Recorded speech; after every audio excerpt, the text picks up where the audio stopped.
These Nanoleaf panels have really become a staple of the streamer setup and have also made their way into a load of homes as a stylish, even semi-functional lighting solution. And looking at them, you can kind of see why. Having individually controllable panels that build into interesting shapes is a great look. But my god, they are expensive. But does the ends justify the means and the price tag? Well, let's take a closer look. I actually have two Nanoleaf products here. One is their Essentials Lightstrip starter kit, and the other is their Shapes Triangle 9P starter kit, which is the one I want to start with. This is the more iconic option, although isn't the same as their original light panels, which they've now renamed to Rhythm light panels. But in this 9-piece starter kit, you'll find 9 triangle panels, 10 total adhesive pads to stick them to your wall, the controller and a small adhesive pad for that, 10 solid bridge connectors to link each panel together, and a 42-watt power supply.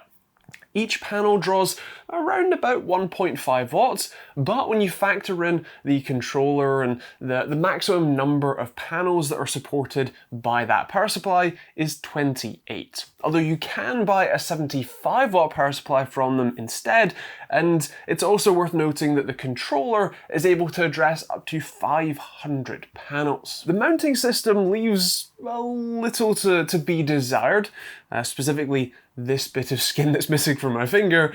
The process is relatively simple, but one that I'm, well, not the most happy with. Basically, you stick their adhesive pads to the free spinning disc on the back, with a portion of the pad deliberately not stuck to the panel. That's so if you want to remove them, you can pull on that tab flush with the wall to safely remove the adhesive rather than rip your wall apart. You then place the panel where you want it and use your fist to apply firm pressure in a circular motion, which is why I'm missing a little bit of my finger. Unfortunately, their mounting system or solution doesn't allow for any level of motion or adjustment after being stuck, only rotation, which is kind of useless if you've already stuck more than one panel, as they have to meet flush at perfect sort of angles. So you will need to be very careful to lay out your panels exactly how you want them as you get them set up, and especially because since you only have one spare adhesive pad, if you get any of them wrong, you'll be spending another £10 to buy a box of replacement pads from them. Once they are mounted though, damn, they are good looking. Well, at low brightness, it is relatively easy to see that there are just 3 LEDs in each corner of the triangle, which get diffused across the panel.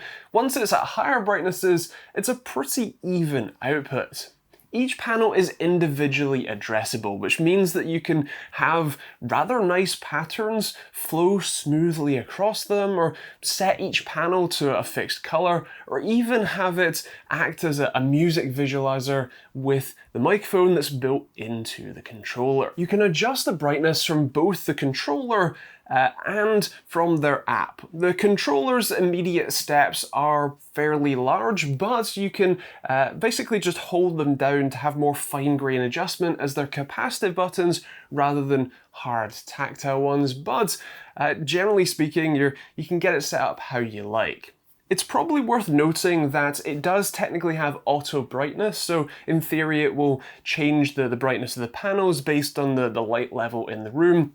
Although I can't say that I had that working overly well for me, so your mileage may vary. Of course, streaming is one of the more common places that you will find these panels, and for that they're pretty decent. They have a good amount of light output. It's 80 lumens per panel, which in a 9-panel array like this ends up being a similar amount of light output as, say, a 12-watt LED light bulb, which it probably won't light your entire room, but goes a long way to giving a nice effect and can, as you can see, light up a lot of, say, furniture that's around it, that sort of thing, so not too bad.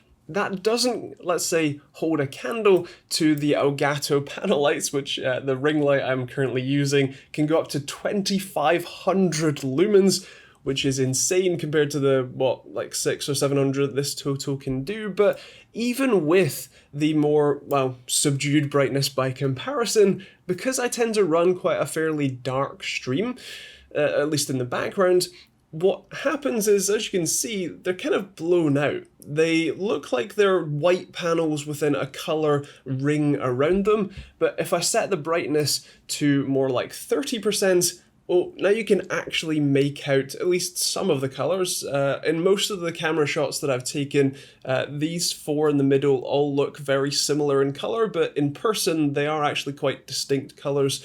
So there you go. But there is one other issue with having these on camera, and that's that, well, as you can see, they flicker. You can see it even more clearly in the clips that I've recorded with my standard cameras, but they have a flicker to them that is something that the Elgato lights, for example, don't do, and a number of other video-specific LED lights also don't do as well. And it's actually, there you go, there's one there. It's pretty distracting to have random lights literally flickering or rolling in the background while you're, talking on stream just like this or whatever. So it's kind of a shame that they apparently haven't thought of that. Before I get into their app, I think it's worth talking about the other product that I have here, the Essentials Lightstrip.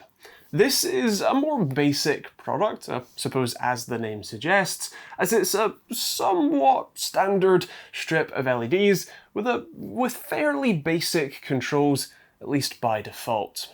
I say somewhat standard because it isn't just a strip of 50/50 LEDs, it's an RGB-WW, or technically RGB-CC-WW strip, which means that it has an RGB, a red, green, blue LED, plus 2 cool lights and 2 warm white LEDs for a total of 5 in a cluster.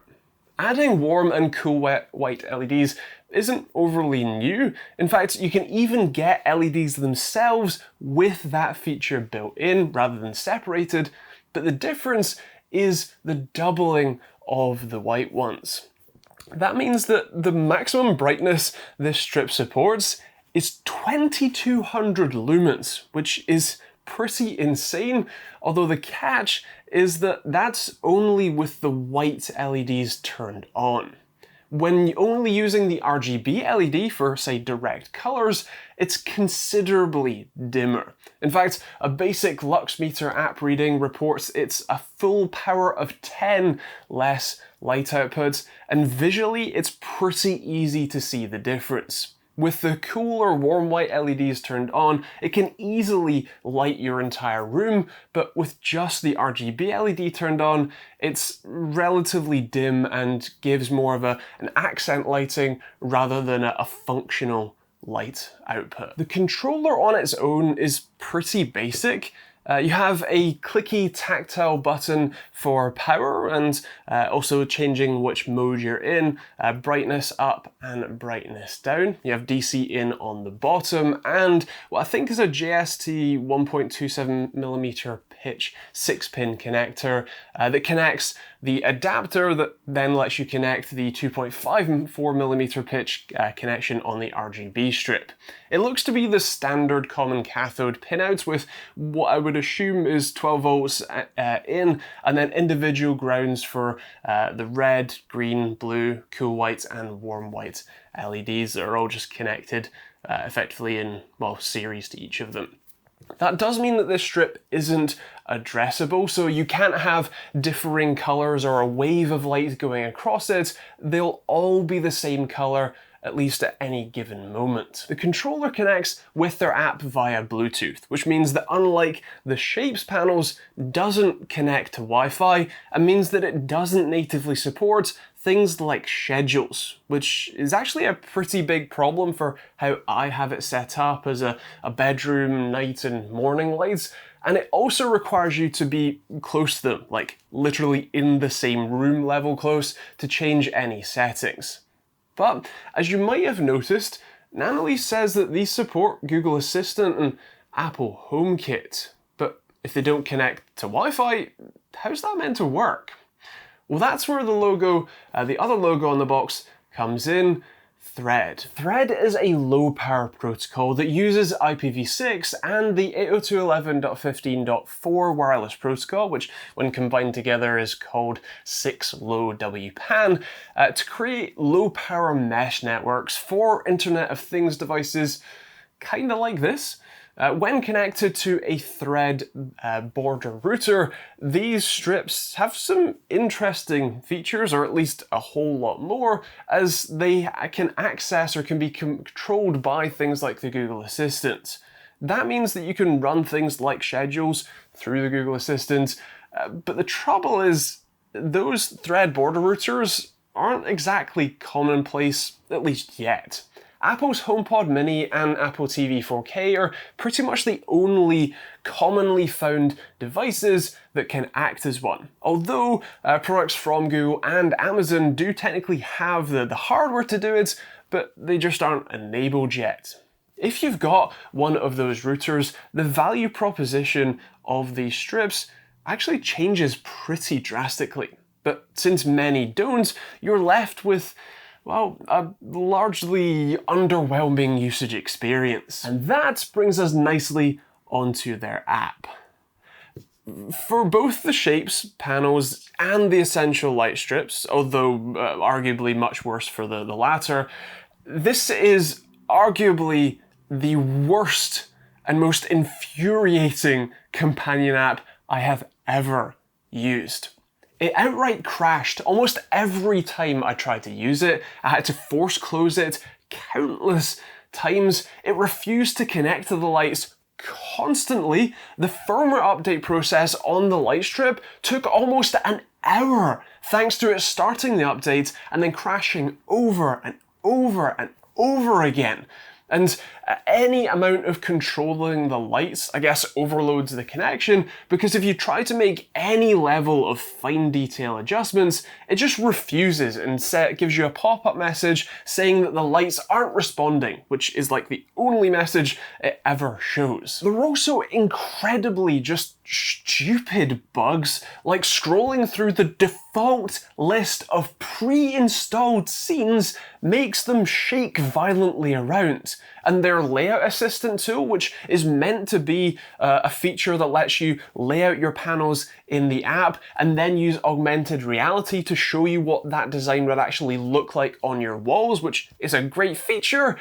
Well, guess what? That's a painstaking process because it randomly decides that it doesn't want to let you drag certain panels around, and then when you do finally get a design you like, the AR component seems to be just completely missing. Like there is no option to have it actually display those panels on your wall in this version of the app. And even worse, the share button just gives you a badly cropped screenshot of your light setup, except it's the entire app. It's not even anything useful or functional. And on top of the bugs, the app is painfully unintuitive.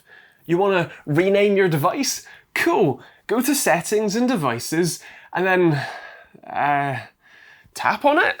No, that's not it. Swipe down maybe to reveal. No, that's not it either. Long press. Ah, there we go.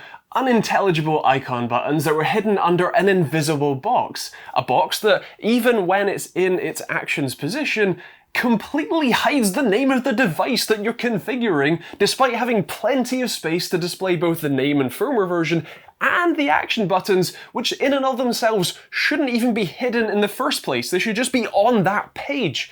And by the way, those icons are for rename, identify, and remove. Okay, what about just changing the scene that it's on? A pretty basic feature, right? Well, that's on the dashboard tab where you probably just tap on the box and, oh no, that turns them on. Okay, what about a long press this time? No, that also turns them on. Swipe? No.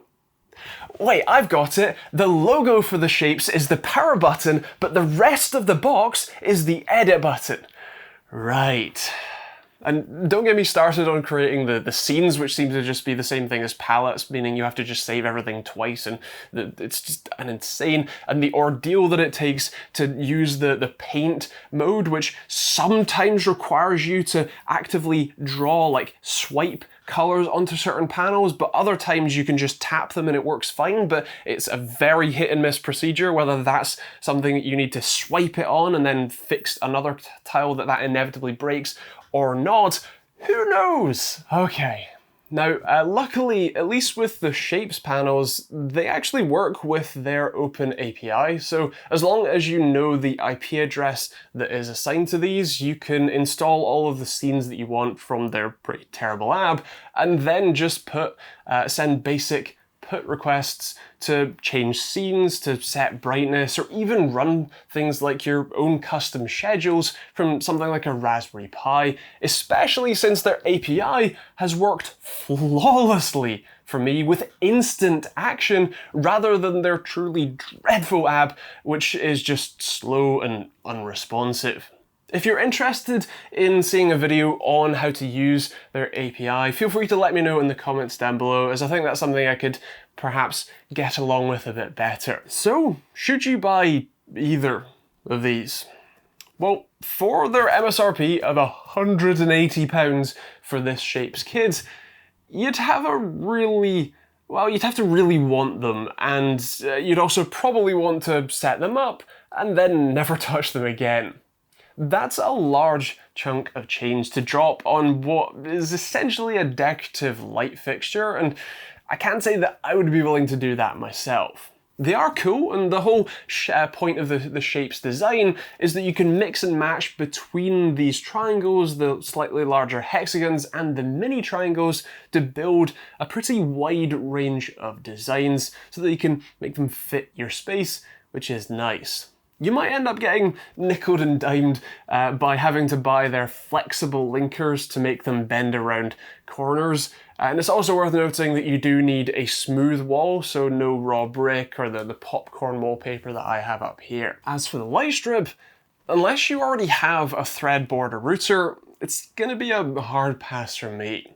While it's cool to have such a bright strip when using the cool or warm white LEDs, the brightness difference between that and the RGB modes is painfully obvious, and while you can technically use their app to set a limited number of shades that correlate well with the cool or warm white LEDs, and so it can balance them a bit better with the RGB LED, that's still a pretty limiting factor.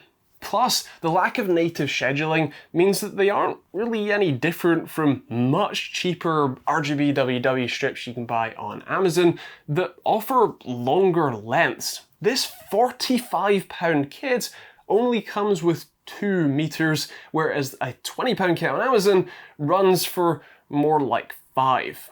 With a thread router, I think it'd be a considerably different experience, especially as they intend on supporting these through their API, meaning that you can actually run your own manual schedules and controls without having to potentially even be in your home. I am also somewhat confused as to why they went with the thread connectivity option rather than using Wi-Fi, as it's not like this is a battery-powered device. It's connected to mains whenever it's being used, and so it's not like a very slight difference in power consumption is going to be a significant change there, and I somewhat doubt that the cost benefit of going with the thread router option is all that much different than just using a basic Wi-Fi chip.